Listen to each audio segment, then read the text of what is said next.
Hi, in this lesson we're going to talk about working with recent files in OneDrive.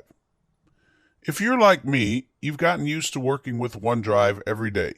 You store all of your business documents there, and over time you probably acquire a lot of documents, a lot of things that you work on.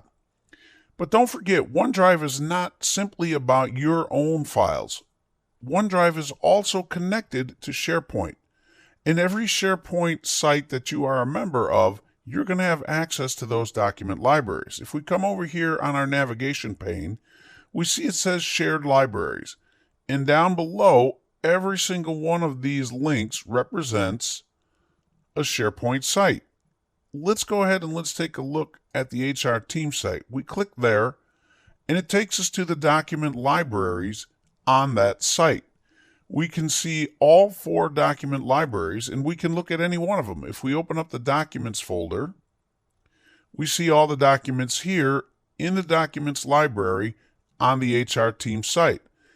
And because Gary, we're signed in as Gary Colson today, because Gary is a member and has these permissions, he can go ahead and he can look at, read, work on, change, edit, whatever, to any of the files in this document library.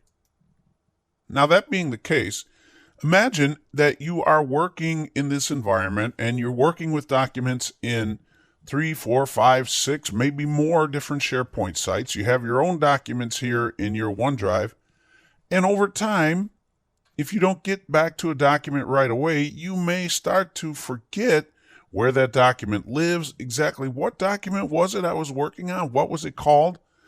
So because of that, OneDrive has included this link here, Recent.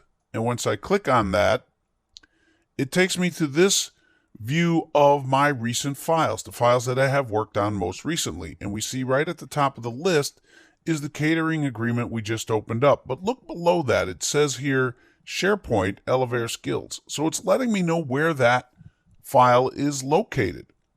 If we come down to the next one, we see Elevator Skills History. It's a PowerPoint presentation, and that says OneDrive for Business.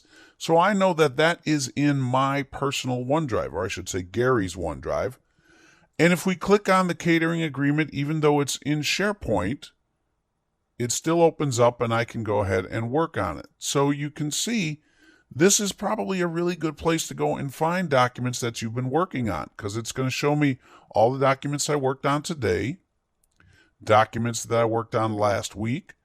It goes back. Here we have documents that I worked on in June, documents that I worked on in May. So you can go back and find those documents wherever they are, whatever they are, and simply click on them to go ahead and open them up. You don't have to remember where they are. You don't even have to remember what they're called necessarily. If you get you say, I was working on something on Tuesday, and, you can kind of look here and say, oh, yeah, this was Thursday. These were all on Thursday. So don't have one for Tuesday, but it'll show you exactly which documents you've worked on, and you can find the one you want. It's a little bit of an easier way to go ahead and locate those files. And again, that's just right here in the recent link in your OneDrive navigation pane. So now you know a little bit more about working with recent files in OneDrive. Thanks for listening, and I'll see you next time.